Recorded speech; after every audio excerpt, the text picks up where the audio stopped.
Bonjour encore, peuple de Dieu. Je suis dans la joie de vous apporter la parole de Dieu en cet après-midi. Je dis merci à notre Dieu qui nous permet de nous retrouver encore aujourd'hui.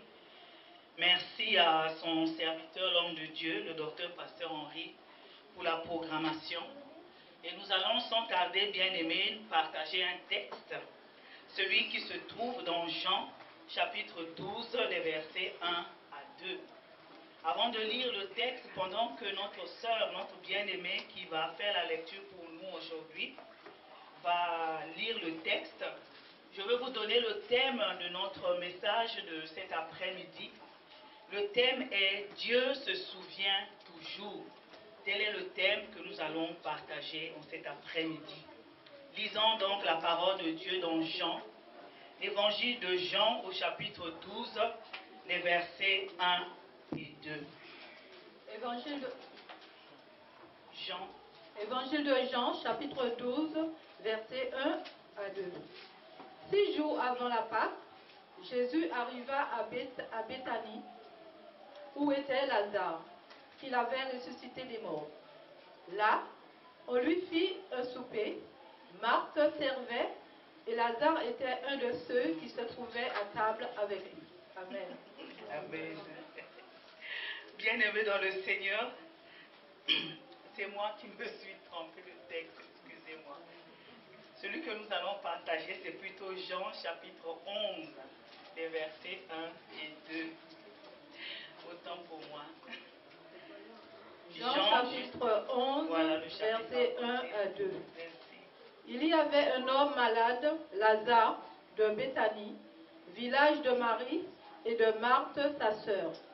C'était cette Marie qui oignit de parfum le Seigneur et qui lui essuya les pieds avec ses cheveux. Et c'était son frère Lazare qui était malade. Amen. Amen. Amen. Donc, nous sommes bien dans Jean, l'évangile de Jean, chapitre 11, les versets 1 et 2. Et le thème de notre message, c'est Dieu se souvient toujours. Bien-aimés dans le Seigneur Jésus avait été informé depuis un moment déjà de ce qui se passait à Béthanie. Des chapitres plus loin, les messagers ont même été envoyés pour que le Seigneur vienne. Et il était attendu. Pourquoi était-il attendu? Les gens savaient quelles étaient les relations du Seigneur avec la famille de Lazare. Bien-aimés, dans certaines familles ou dans la vie de tous les jours, lorsqu'il y a une situation, peu importe laquelle, on s'acquiert souvent de la présence d'une personne, que ce soit un homme, que ce soit une femme. On se dit, telle ou telle personne est déjà arrivée. Du fait que lorsque un tel ou une telle est là, la situation change. Parce que c'est la personne qui, le plus souvent, tient les cordons de la bourse. Et par sa présence, on voit déjà l'issue du problème. Et les gens sont rassurés. Ceux qui désespéraient reprennent confiance. Et ils reprennent aussi espoir. Parce que la personne, comme on le dit, va banquer, donc va sortir des sous. Ou c'est une personne qui a le verbe. Lorsqu'elle intervient dans une affaire, les gens sont d'accord. Parce que cette personne place chaque mot au bon moment et au bon endroit. On pourrait dire que c'est quelqu'un qui tchatche, qui parle. Et c'est un bon diseur. Est-ce pour autant qu'il est aussi un bon faiseur, bien-aimé? On retrouve aussi des cas où on paie des personnes pour qu'elles viennent parler lors d'un mariage coutumier ou lors d'un décès. Dans l'un ou l'autre des cas de personnes, elles deviennent incontournables pour ceux qui se reposent sur eux. Et ça, c'est la manière de voir des hommes. Et Dieu ne voit pas les choses comme les hommes. Amen. Dieu a dit dans sa parole, le cœur de l'homme est tortueux. Qui peut le connaître si ce n'est Dieu? Lui qui voit au cœur, il connaît les desseins de chacun. Généralement, les personnes dont nous avons parlé plus loin qui ont la reconnaissance des hommes et qui ont été placés sur un piédestal. Ce qui ressort de ces personnes, bien-aimées, c'est de l'orgueil. Ils bombent le torse pour se faire désirer un peu plus.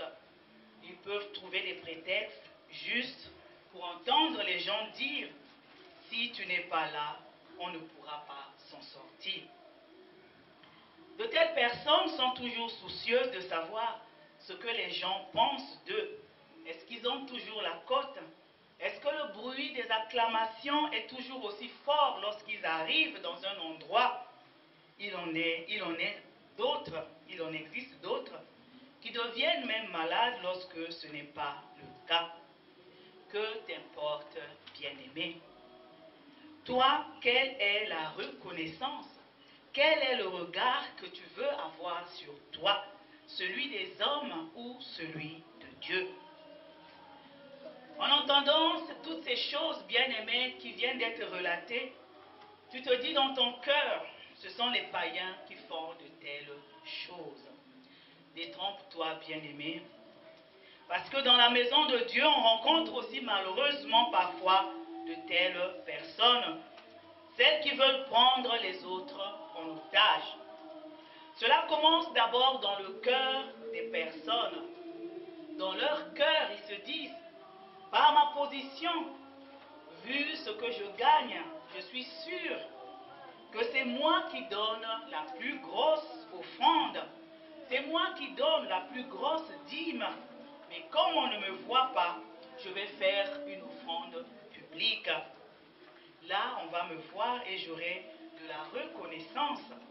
Et lorsque je dirai ou je demanderai quelque chose, personne ne va refuser. Et lorsque je suis là, les choses bougent. Ou bien, pourquoi vais-je faire ceci ou cela? Que vais-je gagner? Une fois, bien aimé, que de telles pensées dépassent le domaine du cœur, elles deviennent des paroles et elles sortent. Ces paroles sortent, elles créent des actes qui génèrent, bien aimé, des conflits et troublent, voire font perdre la foi à certains qui ne pensaient pas retrouver de telles situations dans la maison de Dieu. Bien-aimés, lorsque de telles situations se créent, c'est parce qu'on ne veut pas faire les choses pour Dieu, pour que le nom de Dieu seul soit glorifié. On fait non pour l'intérêt de Dieu, mais pour des intérêts personnels et égoïstes, pour être bien vu des hommes, pour être assis aux premières places. Qu'est-ce que Dieu pense de toi?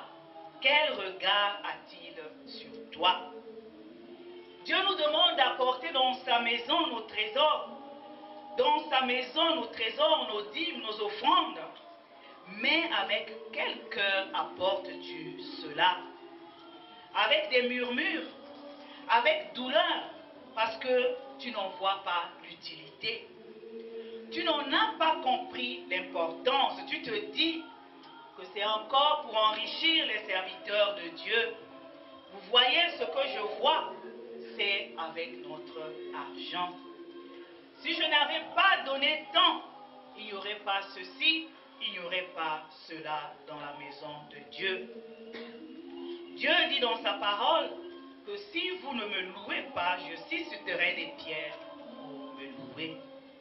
Dieu voudrait que tu donnes pour son œuvre et que tu le fasses avec joie, avec reconnaissance, sans murmure, sans gémissement, car Dieu aime ceux qui donnent avec joie. Il aime les dons joyeux. Ce qu'on oublie, c'est que de tels comportements freinent l'action des autres à donner pour l'œuvre de Dieu. Tel a donné, il se plaint, ce n'est pas la peine que je donne aussi. Alors pour qui donnes-tu? Pour qui poses-tu des actes? Pourquoi le fais-tu? Nous avons lu dans la parole de Dieu, Marie avait posé un acte lorsque le Seigneur Jésus était réuni avec ses disciples. Un acte qui était allé droit au cœur du Seigneur, parce que cet acte n'était pas calculé. Marie avait été sincère. Elle savait qui elle était et qui était la personne qu'elle oignait de parfum et essuyait les pieds avec ses cheveux. Bien-aimé dans le Seigneur, cela avait été un acte fort, un acte symbolique puissant, et ce n'était pas un acte vain. Lorsque Marie avait posé cet acte, il y avait eu une réaction, et c'était Judas Iscariote qui était là, qui avait réagi. Pour lui, on aurait mieux fait de vendre ce parfum que Marie utilisait pour oindre les pieds du Seigneur et essuyer. On aurait mieux fait de vendre ce parfum si cher et de donner l'argent aux pauvres. Vous pensez que Judas qui tenait les cordons de la bourse pensait réellement aux pauvres? Non, il voulait juste empêcher que la chose se fasse. Comme certains, malheureusement, empêchent d'autres de faire les choses dans la maison de Dieu. Pour vous référer, bien-aimés, vous pourrez lire tout le texte de Jean chapitre 12, les versets 3 à 8. Alors, pourquoi vas-tu le faire?